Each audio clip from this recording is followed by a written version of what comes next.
சரி, கர்த்தருடைய பரிசுத்த நாமத்திற்கு மகிமை உண்டாவதாக. நம்ம மாசத்துல மூன்றாவது சனிக்கிழமை நம்ம கிராம ஊழியங்களுக்கு போகிறோம். கர்த்தருடைய சித்தத்தின்படி தான் இதை செய்கிறோம். கர்த்தர் உண்மையாலுமே இந்த ஊழியத்தை துவங்கி ஒரு கிளை சபையை ஏற்படுத்த ஆண்டவர் உதவி செய்தார். அது மாத்திரம் இல்லை, இன்னொரு சபைக்கும் அதை கட்டுவதற்கு கர்த்தர் ஆயத்தப்படுத்தி கொண்டு இருக்கிறார். ஆகவே இன்னைக்கு உங்களை கூட்டி சேர்த்ததுக்கு காரணம் என்னன்னா, ஊழியம் என்பது லேசான காரியம் இல்லை. பிசாசோடு ஒரு யுத்தம் பண்ணுகிறது. போகிறோம், அந்த எல்லையில எல்லை பிசாசு இருப்பான், எல்லை பிசாசு இருக்கும். பல பிரச்சனை, அதாவது கர்த்தருடைய பிள்ளைகளுக்கு விரோதமாக செயல்படுகிறதுக்குன்னு சில ஆட்களை பிசாசு நியமித்து வைத்திருப்பான். இதெல்லாம் தவிர்த்து நம்ம போயிட்டு கர்த்தருடைய ஊழியத்தை விடுதலையா செய்யணும்னு சொன்னா என்ன இருக்கணும்னா, ஆயத்தமுள்ள ஜெபம் இருக்கணும். அதுக்காக தான் நம்ம எல்லாரும் நாளைக்கு ஊழியத்து போகிற வேண்டிய பிள்ளைகளை கூப்பிட்டு இந்த இடத்துல நம்ம என்ன பண்ண ஜெபம் நடத்தினோம். இன்னார வரைக்கும் நம்ம பாடலை பாடி ஆராதனை செய்து ஜெபித்தோம். சரி, ஊழியத்திற்கு கர்த்தர் எங்கெல்லாம் அனுப்புறார் என்ற செய்தியை தான் நம்ம பார்க்க போகிறோம். கவனிக்கலாம். முதலாவது காரியம், மார்க்கு சுவிசேஷ புத்தகம் 5ஆம் அதிகாரம் 18-19 வரைக்கும். கொஞ்சம் சீக்கிரம் வாசிக்கலாமா? அப்படியே அவர் படகுல ஏறுகிற போது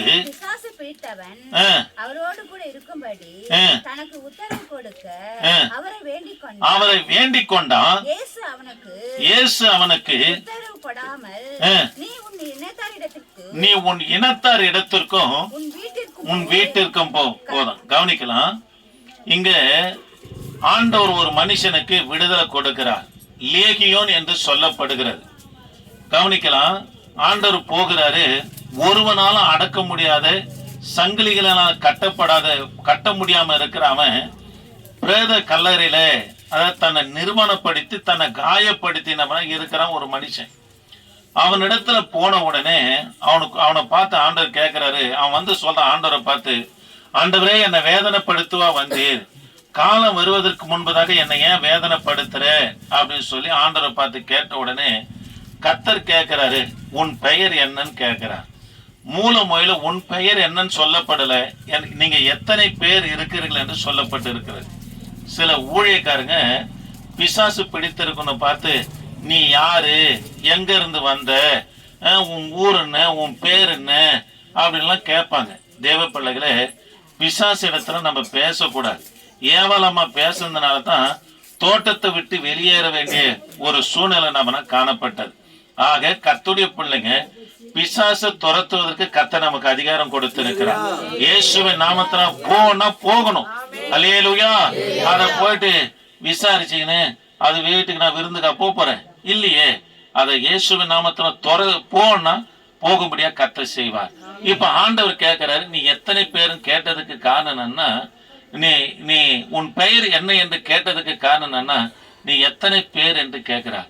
அந்நாட்கள்ல ரோம், அதாவது ராணுவத்துல பாத்தீங்கன்னா 3000 பேர் கொண்ட ராணுவத்தை என்ன சொல்லுவாங்கன்னா ஒரு லேகியோன் சொல்லுவாங்க. 6000 பேர் கொண்ட ராணுவத்தை லேகியோன் என்று சொல்லுவாங்க. லேகியோன் என்று சொன்னா தொகை என்று பொருளாக இருக்கிறது. 3000 பேர் கொண்ட ஒரு ராணுவத்தை என்னன்னு சொல்லுவாங்கன்னா லேகியன் என்று சொல்லுவாங்க. இப்ப கேட்கிறாரு, உன் பெயர் என்ன அப்படின்னு கேட்டோடனே, நான் லேகியோன். 3000 பிசாசு அவனுக்குள்ள இருக்குது.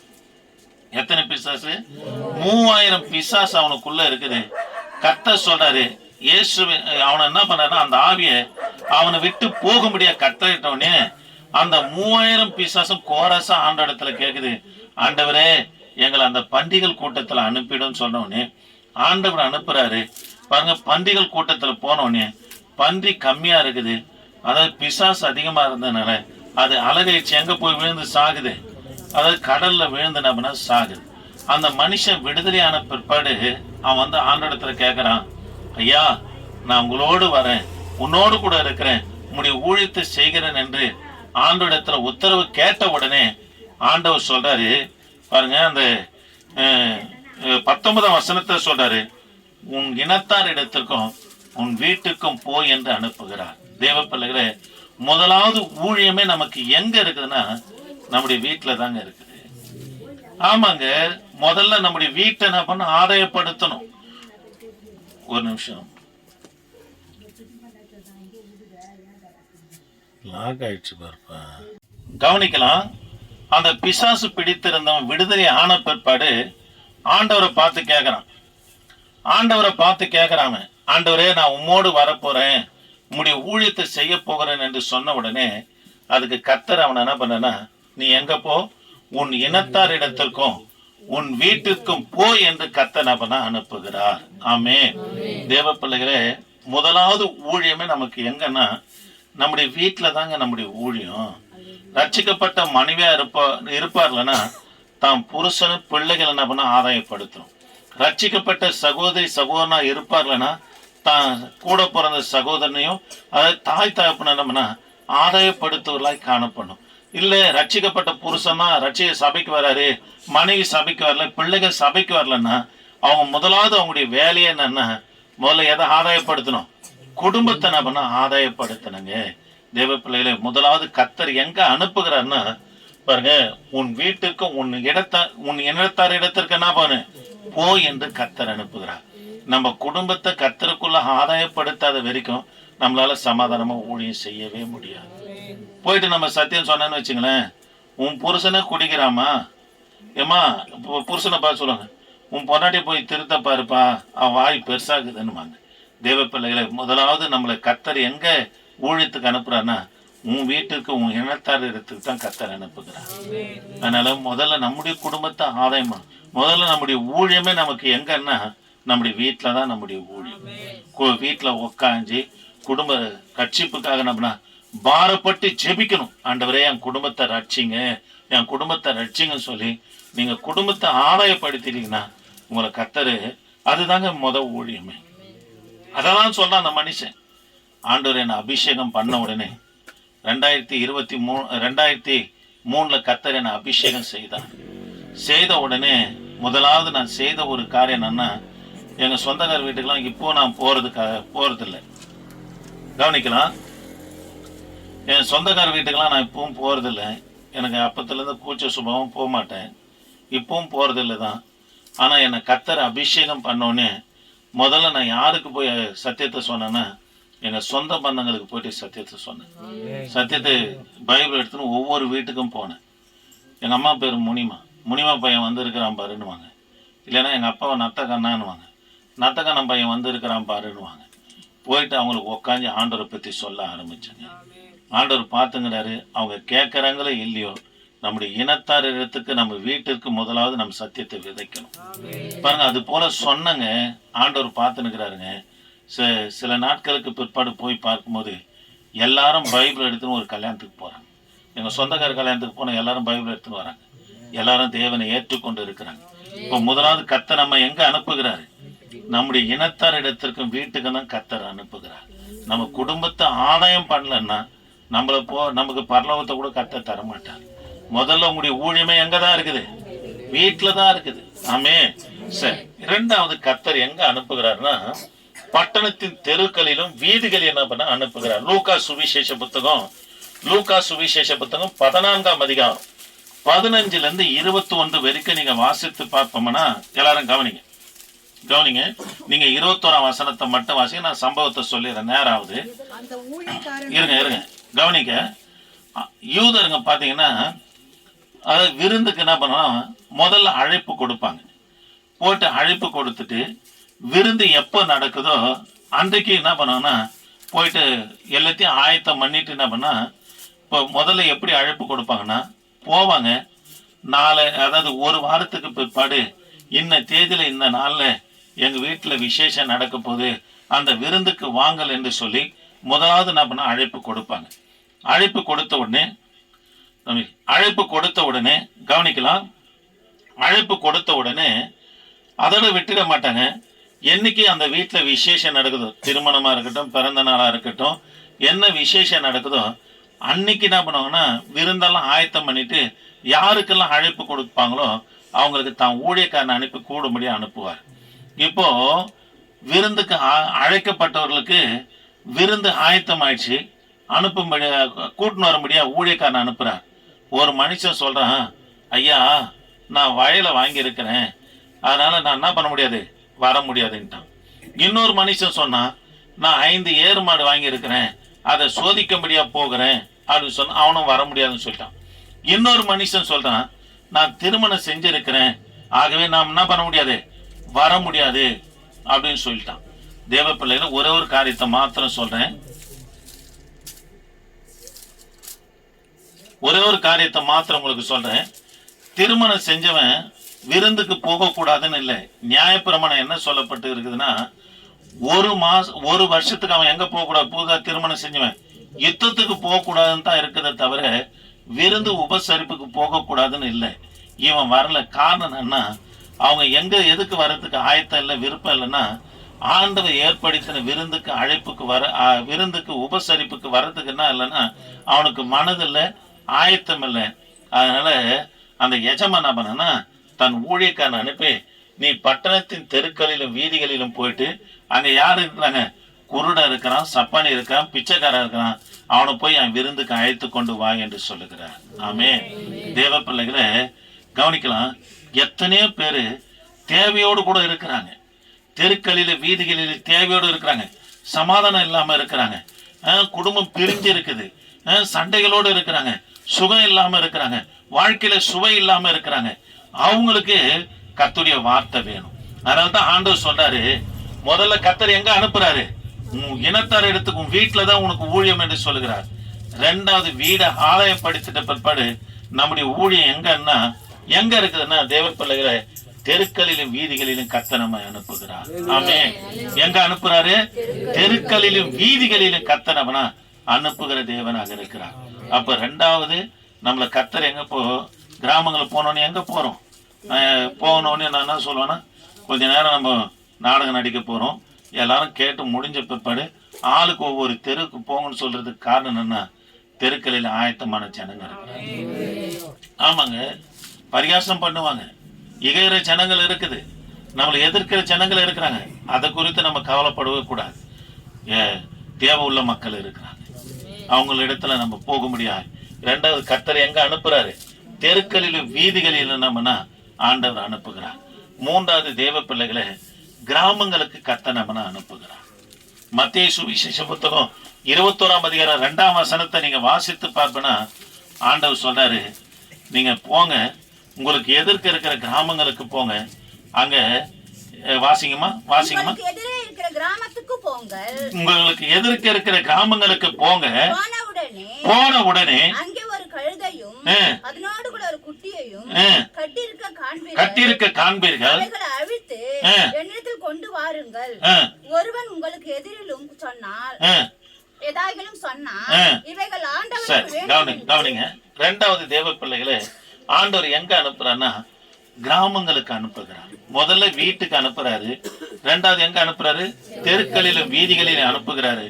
3வது தேவ பிள்ளைகளை நம்ம எங்க அனுப்புறாருன்னா கிராமங்களுக்கு அனுப்புகிறார். இப்ப கூட ஜெபம் பண்ணோம், நமக்கு வாகனம் போதாது, இன்னும் 4 வாகனம் வேணும், மாசத்துல 4 அதாவது திசைகளில நம்முடைய வாகனம் போயிட்டு கர்த்தருடைய ஊழியத்தை செய்யணும்னு சொல்லி சொன்னோம். நம்ம கூட இப்போ அந்த டாடா ஏசி வாங்கினங்க, அது ரேட்டு கூட தான். எல்லாரும் வந்து சொன்னாங்க, இது ரேட்டு கூட, நீங்க வாங்கிட்டீங்கன்னு சொன்னாங்க. அதுக்கு ஆபேலும் சொன்னாரு, ஐயா ரேட்டு கூட இருக்கட்டும் ஐயா, இந்த வாகனம் 10 ஊருக்கு சுவிசேஷத்தை அறிவிச்சா போதும். ஆமாங்க, 10 ஊருக்கு சுவிசேஷத்தை அறிவிச்சா போதும்னு சொல்லி தான் வாங்கணும். இந்நேரம் வரைக்கும் கர்த்தர் பழுது இல்லாம பார்த்து கொண்டு வருகிறார். அதனால தேவ பிள்ளைகளே, கர்த்தர் 2வது 3வது எங்க அனுப்புறாருன்னா கிராமங்களுக்கு அனுப்புறாரு. நீங்க போங்க, 2 சந்து வழியில கழுதை கட்டப்பட்டு இருக்கும், அதை எனக்கு கொண்டு வாங்க, அந்த கழுதை என்னை சுமக்கணும்னு சொல்றாரு.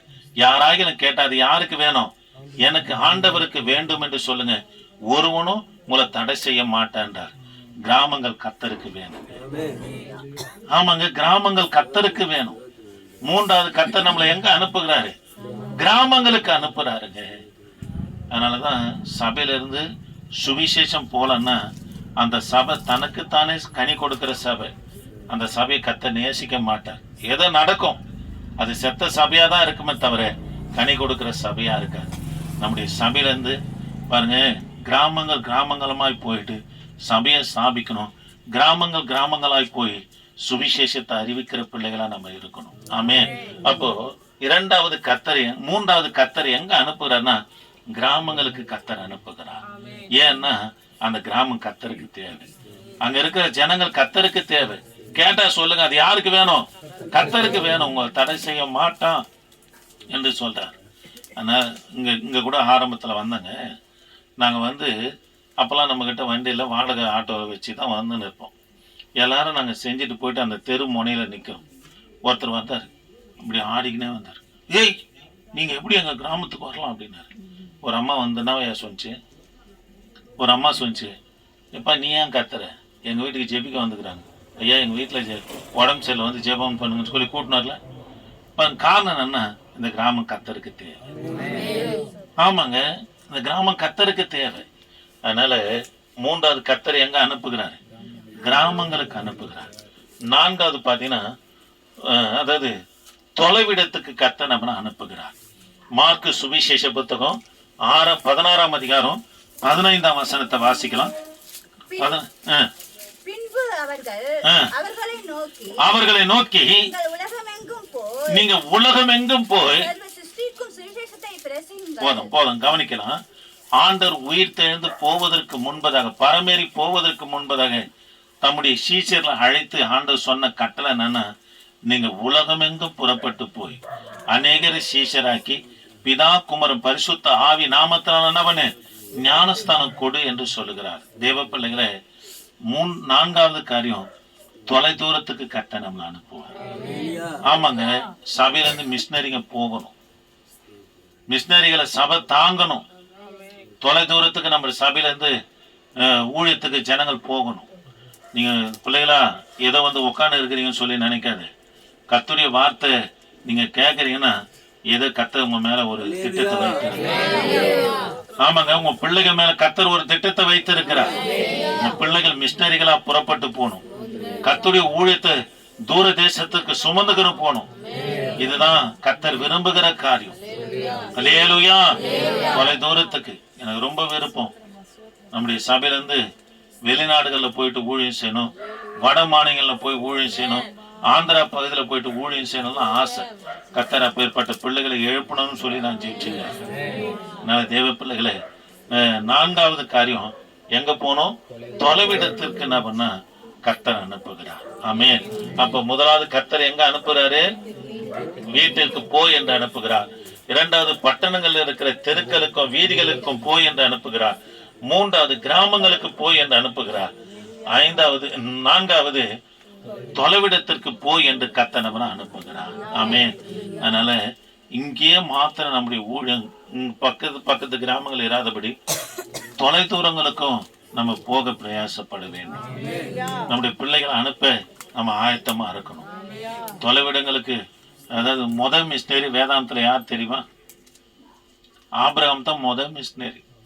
ஆபிரகாம் பார்த்து சொல்ற, நீ உன் வீட்டையும் உன் இனத்தை விட்டு நான் காண்பிக்கிற தேசத்துக்கு புறப்பட்டு போனார். தொலை தூரத்துக்கு அனுப்புறார். பாருங்க, அவர் மூலியமா தான் கிறிஸ்துவ பிறக்கும்படி கர்த்தர் செய்தார். அதனால தேவ பிள்ளைகளை மிஷினரிகளை கர்த்தர் விரும்புகிறார். தொலை தூரம் போகிறது கர்த்தர் விரும்புகிறார். அதனால நம்முடைய சபையிலிருந்து மிஷினரிகள் புறப்படணும். நான் ரொம்ப ஆதங்கத்தோடு இதை சொல்றேன். பரிசுத்த ஆவியானவர் ஆதங்கப்படுகிறார். நம்ம அதுக்கு ஆயத்தமாகணும். அல்லேலூயா. சரி, நாளை ஊழியத்தை கர்த்தர் ஆஸ்வதிக்கும்படியா, நாளை தினத்துல வருகிற ஒவ்வொரு பிள்ளைகளையும் ஆஸ்வதிக்கும்படியா நம்மோடு கூட கர்த்தர் பேச, அந்த கிராமங்கள்ல போயிட்டு பிள்ளைகள் நாடகம் நடிக்கும் போதும், பிற்பாடு பாடல்களை பாடும் போதும், வார்த்தை அறிவிக்கும் போதும் கர்த்தருடைய நாமம் மகிமைப்படும்படியா, அநேகரை தொடும்படியா முழங்கால் படியலாமா? ஜெபிக்கலாமா? முழங்கால் படியலாம். என் ஆண்டவரே நாங்கள் உம்மை துதிக்கிறோம். என் ஆண்டவரே நாங்கள் உம்மை துதிக்கிறோம். என் ஆண்டவரே நாங்கள் உம்மை துதிக்கிறையா. சோத்திரம் சோத்திரம் சோத்திரம் சோத்திரம் சோத்திரம். ஆவியானவரே மை துதிக்கிறோம். ஆவியானவரே மை துதிக்கிறோம். ஆவியானவரே மை துதிக்கிறோம். ஆவியானவரே மை துதிக்கிறோம். ஆவியானவரே மை துதிக்கிறோம். ஆவியானவரே இயேசுவே மை துதிக்கிறோம். இயேசுவே மை துதிக்கிறோம். இயேசுவே மை துதிக்கிறோம். இயேசுவே மை துதிக்கிறோம். ஆமென். ஸ்தோத்திரம் ஸ்தோத்திரம் ஸ்தோத்திரம் ஸ்தோத்திரம் ஸ்தோத்திரம் ஸ்தோத்திரம் ஸ்தோத்திரம் ஸ்தோத்திரம் ஸ்தோத்திரம் ஸ்தோத்திரம் ஸ்தோத்திரம். நாளை ஊழியத்தை கர்த்தரை ஆஸ்வதிக்கும்படியா கர்த்தரை ஸ்தோத்திரம் பண்ணலாமா? ஸ்தோத்திரம் ஸ்தோத்திரம் ஸ்தோத்திரம் ஸ்தோத்திரம் கேட்ட வார்த்தையின்படி கத்த நம்ம நடத்தும்படியா கத்தரை சோத்திரம் பண்ணலாமா? சோத்திரம் சோத்திரம் சோத்திரம் சோத்திரம் சோத்திரம். ஜெபிக்கலாம். கிருபையின் தேவனே, நாங்கள் உம்மை துதிக்கிறோம். வந்ததான ஒவ்வொரு பிள்ளைகளுக்காக நன்றி செலுத்துகிற ஐயா. கத்த நீங்க ஆசீர்வதிங்க. இதோ ஆண்டவரே, முழங்கால் படிட்டு இருக்கிற ஆண்டவரே, இந்த பிள்ளைகளுக்காக ஸ்தோத்திரம். நாளை தினத்துல உமது நாமம் மகிமைக்காக ஆண்டவரே ஊழியம் செய்கிற இந்த பிள்ளைகளுக்காக ஸ்தோத்திரம். ஆண்டவரே, நல்ல பலத்தையும் சுகத்தையும் இமானுவேலரே நீங்க தரும்படியாய் செபிக்கிறேன். எங்களோடு வாங்க. நாளை தினத்துல உமது நாமம் மகிமைப்படட்டும். வழிநடத்துங்க. இயேசு நாமத்தை ஜெபிக்க நல்ல பிதாவே, ஆமென். கத்த ஜெபத்தை கேட்டபடியா கரங்களை உயர்த்தி கத்தரை சோத்திரம் பண்ணலாம். சோத்திரம் சோத்திரம் சோத்திரம் சோத்திரம் சோத்திரம் சோத்திரம். என் ஆத்துமாவே கத்தரை ஸ்தோத்ரி, என் மூலமே கர்த்தரை பரிசுத்தனாம்.